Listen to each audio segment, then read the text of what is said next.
हर हर महादेव दोस्तों। इस वीडियो में हम बात करेंगे बनारस की। तो बनारस में आप सबका स्वागत है। यहाँ पर विश्व के पालनहार अर्थात विश्व के नाथ महादेव काशी विश्वनाथ ज्योतिर्लिंग के रूप में विराजमान है। यह अलौकिक ज्योतिर्लिंग भगवान शंकर के 12 ज्योतिर्लिंग में से एक है, जो 7वें नंबर का ज्योतिर्लिंग है। इस अलौकिक मंदिर को विश्वेश्वर महादेव के नाम से भी जाना जाता है। दोस्तों, पतित पावनी माँ गंगा के किनारे बसा यह प्राचीन स्थल आदिकाल से महादेव की भक्ति में लीन है। इसे आप काशी, बनारस और वाराणसी आदि नामों से बुलाते हैं।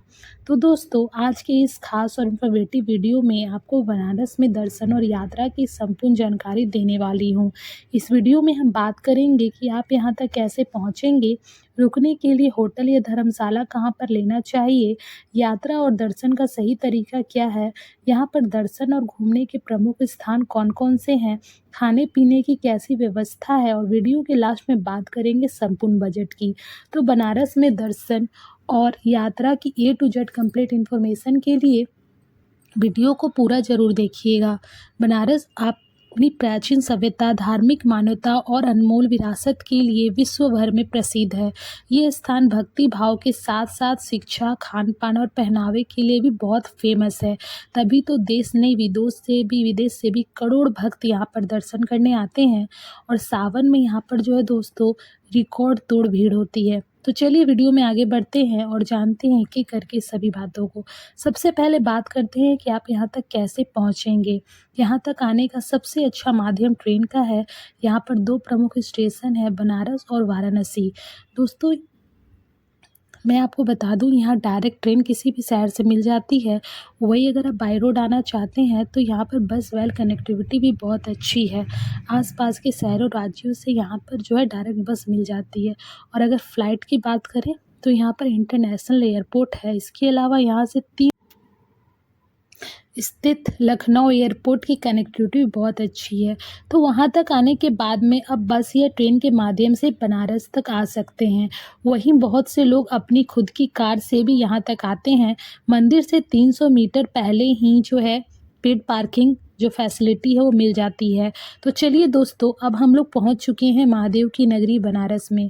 और अब बात करते हैं कि रुकने के लिए होटल या धर्मशाला कहाँ पर लेना चाहिए।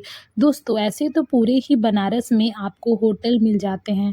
सबसे अच्छा रहता है कि आप रेलवे स्टेशन या बस स्टैंड से शेयरिंग ऑटो ₹20 देकर रिजर्व ऑटो में आ जाएं, या फिर ₹100 ले लेते हैं वो आपको, जो कि गोडलिया चौक पर छोड़ देते हैं।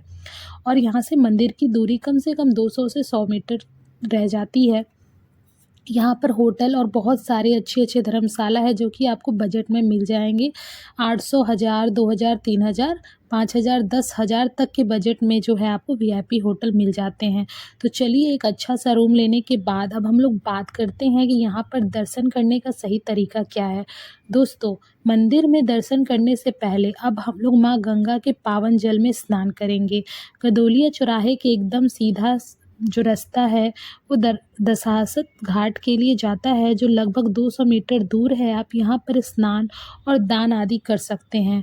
यहाँ पर मैं बता दूं कि आप नाव से भी जो है सैर कर सकते हैं, नौका विहार कर सकते हैं। और यहाँ पर स्नान करने के बाद जो मैं आपको बता दूं, हम चलेंगे अब दर्शन करने के लिए। दोस्तों, काशी विश्वनाथ मंदिर में एंट्री करने के 4 प्रमुख द्वार हैं। आप ललिता घाट, विश्वनाथ गली, मां अन्नपूर्णा द्वार और गेट नंबर 4 के पास से लाइन में लगकर मंदिर में एंट्री कर सकते हैं। दर्शन करने के लिए सबसे अच्छा ललिता घाट पर बना गंगा डोर और गेट नंबर 4 रहता है। यहाँ पर भक्तों के लिए जो सुविधाएं ज़्यादा होती हैं। इसके अलावा अगर आप सुगम दर्शन करना चाहते हैं तो गदोलिया चौराहे से गेट नंबर 4 के बीच में सुगम दर्शन काउंटर बना हुआ है। इसके अलावा गेट नंबर 4 के दर्शन में भी काउंटर मिल जाएगा आपको। ₹250 पर पर्सन के हिसाब से लेते हैं। और सावन के महीने में बता दूं, सोमवार के दिन सुगम दर्शन बंद रहता है। इसके अलावा अगर आपके साथ में कोई बुजुर्ग है या फिर व्हीलचेयर के माध्यम से भी दर्शन करने जा सकते हैं। व्हीलचेयर वाले ₹200 से ₹250 चार्ज करते हैं। दोस्तों, मंदिर प्रांगण के अंदर mobile phone, bag, camera, electricity electronic सामान और जूता चप्पल जो है वो मना है, और आप यहाँ से फूल माला और प्रसाद वहीं पर अपना सारा सामान जो है आप जहाँ से लेते हैं वहाँ पर अपना सारा सामान आप लॉकर में जमा करवा दीजिए। तो चलिए फूल माला प्रसाद लेकर लाइन में लगकर मंदिर में प्रवेश करेंगे। हर हर महादेव की जयकारा लगाते हुए श्री काशी ज्योतिर्लिंग के दर्शन कर आशीर्वाद प्राप्त करेंगे। दोस्तों, आप बहुत ही किस्मत वाले हैं जो महादेव के इस पावन दरबार में दर्शन करने, जो भी लोग आते हैं दर्शन करने, वो बहुत ही भाग्यशाली माने जाते हैं और उनकी सभी मनोकामना जो है काशी विश्वनाथ जरूर पूरी करते हैं। दोस्तों, इस मंदिर के इतिहास और निर्माण की बात करें तो 11वीं सदी में राजा हरिश्चंद्र जी ने इस मंदिर का जीर्णोद्धार किया था। बाद में मोहम्मद गौरी और फिर मुगल काल में इसे बहुत नुकसान पहुंचाया गया। वर्तमान में जो आप मंदिर देख रहे हैं, इसका निर्माण महारानी अहिल्याबाई होलकर द्वारा 1780 में करवाया गया था। फिर बाद में 1835 में महाराज रंजीत सिंह ने 1000 किलो सोना इस मंदिर को दान किया था, जिससे इस मंदिर और शिखर को सोने से गढ़वाया गया। दोस्तों, वर्तमान समय में कॉरिडोर का निर्माण 2021 में प्रधानमंत्री श्री नरेंद्र मोदी जी के द्वारा कराया गया। साथ ही साथ भक्तों के लिए बहुत सी सुविधाएं भी यहाँ पर जो है उपलब्ध है। मंदिर में दर्शन करने के बाद अब हम लोग बाहर आ जाएंगे और अब बात करते हैं कि दर्शन करने के कौन कौन से प्रमुख मंदिर और स्थान हैं। दोस्तों, यहाँ पर कुछ और मंदिर है 102 किलोमीटर से, जिन्हें आप 1 से 2 किलोमीटर लगता है पैदल ही पूरा आप तय कर सकते हैं। काल भैरव मंदिर, जिसका रास्ता गेट नंबर 4 के सामने से ही जाता है, जो 1 किलोमीटर दूरी पर स्थित है। तो चलिए पतली पतली गलियों को पार करते हुए लाइन में लगकर मंदिर में प्रवेश करेंगे। दोस्तों, काल भैरव जी काशी के कोतवाल हैं, जो यहाँ की रक्षा करते हैं, लेकिन यहाँ पर दर्शन करने के बाद ही आपको काशी विश्वनाथ ज्योतिर्लिंग के दर्शन पूरे माने जाते हैं। यहाँ पर दर्शन करने जरूर आइए। तो चलिए यहाँ पर दर्शन करने के बाद वापसी करते हुए अब हम लोग ललिता घाट आ जाएंगे। ललिता घाट के पास में ही मणिकर्णिका घाट है। दिन हो या रात हो, यहाँ पर हमेशा चिताएं जलती रहती हैं। मणिकर्णिका घाट के पास में ही जो है आपको रलेश्वर महादेव मंदिर है, जो एक आप देख सकते हैं। यह अलौकिक मंदिर में आप दर्शन कर लीजिए और यहाँ पर दर्शन करने के बाद अब विशालाक्षी मंदिर में दर्शन करने, जिसका रास्ता ललिता घाट और दासुमेध घाट के पास से जाता है। दोस्तों, ये मंदिर माता रानी के 51 शक्ति पीठों में से एक है, जो माता लक्ष्मी को समर्पित है। यहाँ पर दर्शन करने से विशेष महत्व माना जाता है, तो आप यहाँ पर भी दर्शन करने जरूर आए। इसके बाद में आप अन्नपूर्णा मंदिर में दर्शन कर सकते हैं। साथ ही साथ यहाँ पर अन्नपूर्णा रसोई है, आप यहाँ पर भी फ्री में भोजन प्राप्त ग्रहण कर सकते हैं। तो चलिए भोजन प्रसाद ग्रहण करने के बाद अब हम लोग फिर से दक्षिणेश घाट चलेंगे और अब हम लोग यहाँ पर जो है नौका विहार करेंगे। यहाँ पर जो है दोस्तों मैं बता दूँ, नौका विहार के लिए 100 रुपये पर पर्सन जो है ये चार्ज करते हैं और यहाँ पर आपको शेयरिंग बोट मिल जाती है। वही प्राइवेट बोट वाले 1000 से 1500 रुपये का चार्ज करते हैं। दोस्तों, ऐसे तो बनारस में 88 घाट है, लेकिन बोट के माध्यम से यहाँ पर जो है हरिश्चंद्र घाट से लेकर मणिकर्णिका घाट के बीच में सभी घाटों के दर्शन कर सकते हैं। यहाँ के सबसे प्रसिद्ध घाट है हरिश्चंद्र घाट, केदार घाट, राजा घाट, मुंशी घाट, दशाश्वमेध घाट, ललिता घाट, मणिकर्णिका घाट। तो आप इन सभी घाटों को वोट के माध्यम से दर्शन कर सकते हैं। दोस्तों, शाम को 7 बजे दशमेध घाट पर भव्य आरती का आयोजन किया जाता है। आप चाहें तो घाट पर बैठकर आरती में शामिल हो जाइए या फिर 100 रुपये से 200 रुपये देकर नाव में बैठकर सामने में आरती देख सकते हैं। मैक्सिमम लोग शाम को यहाँ पर आरती में शामिल ज़रूर होते हैं। फिर आप शाम को 8 बजे ललिता घाट पर जाकर जो है लेजर और लाइट शो भी देख सकते हैं। इसके अलावा शाम को कॉरिडोर के भव्य नज़ारे आपको दिल जीत लेंगे। तो अब शाम को ललिता घाट पर बने कॉरिडोर में घूमने जरूर आइए। तो चलिए, तो गडोलिया चौक पे बहुत ही प्यारे प्यारे जो है मार्केट हैं और बहुत कम रेट पे कपड़ों की खरीदारी आप यहाँ पर कर सकते हैं। साथ ही साथ बनारस में वाराणसी साड़ी बहुत प्रसिद्ध है, आप चाहें तो अपने प्रियजनों के लिए यहाँ से उपहार में ले सकते हैं। फिर उसके बाद हम यहाँ पर खाने पीने की बात करेंगे। यहाँ पर खाने पीने की जो दोस्तों हैं अच्छे वीआईपी रेस्टोरेंट बने हुए हैं, साथ ही साथ नॉर्मल ढाबे भी मिल जाते हैं। बनारस अपने खान पान के लिए बहुत ही फेमस है। अब मैं आपको बात करूँ फ़ेमस चाट की, तो आप यहाँ पर काशी चाट भंडार और दीना चाट भंडार में अलग-अलग वैरायटी और स्वादिष्ट चाट को ट्राई कर सकते हैं। तो यहाँ पर आपको खाने-पीने की कोई भी प्रॉब्लम नहीं होगी। तो चलिए दोस्तों, अब हम लोग रात में अपने होटल में आराम करेंगे और अगले दिन अब हम लोग चलेंगे उन प्लेसेस पर जो यहाँ से 5 से 10 किलोमीटर दूर पे हैं। दोस्तों, इन सभी प्लेस पर घूमने के लिए सबसे अच्छा रहता है कि आप एक ऑटो या ई-रिक्शा बुक कर लीजिए।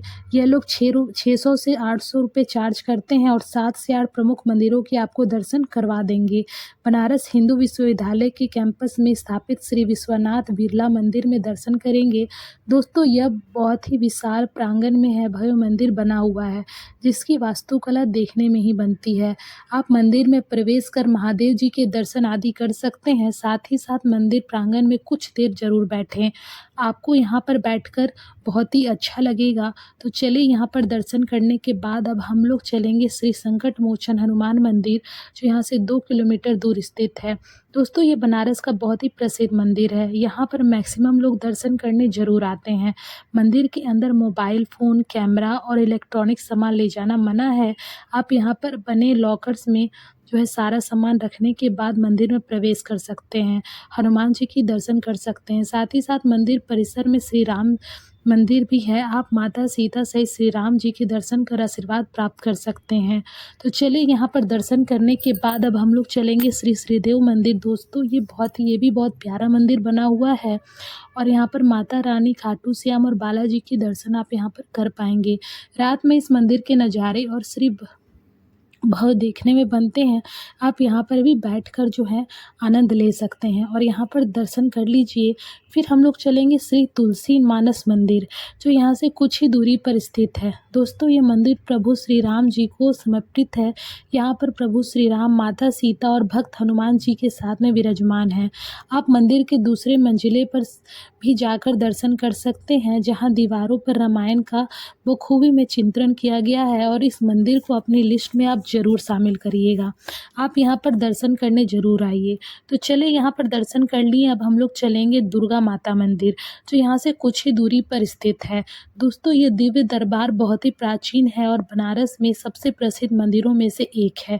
इस मंदिर का निर्माण 8वीं शताब्दी में रानी भवानी श्री द्वारा कराया गया था। यहाँ पर आप माता रानी के अद्भुत रूप में दर्शन प्राप्त कर सकते हैं।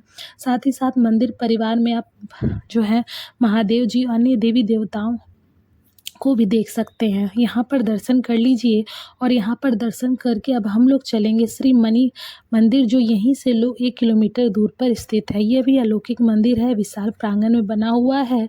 यहाँ पर 108 ज्योतिर्लिंग जो है वो स्थापित है। मंदिर में आप यहाँ पर विशाल शिवलिंग को दर्शन देख सकते हैं। साथ ही मंदिर में बहुत ही प्यारी शैली में बना हुआ है।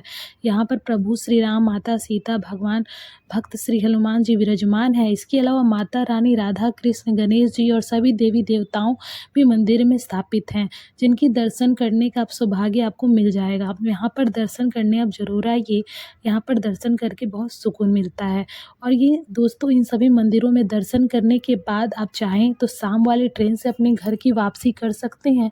इसके अलावा अगर आप पास में ही एक दिन और एक्स्ट्रा रुकना चाहें तो आप यहाँ पर जो है सारे घाट घूम सकते हैं दोस्तों। इसके अलावा सारनाथ और सूर्यवेद मंदिर में दर्शन और घूमने जा सकते हैं।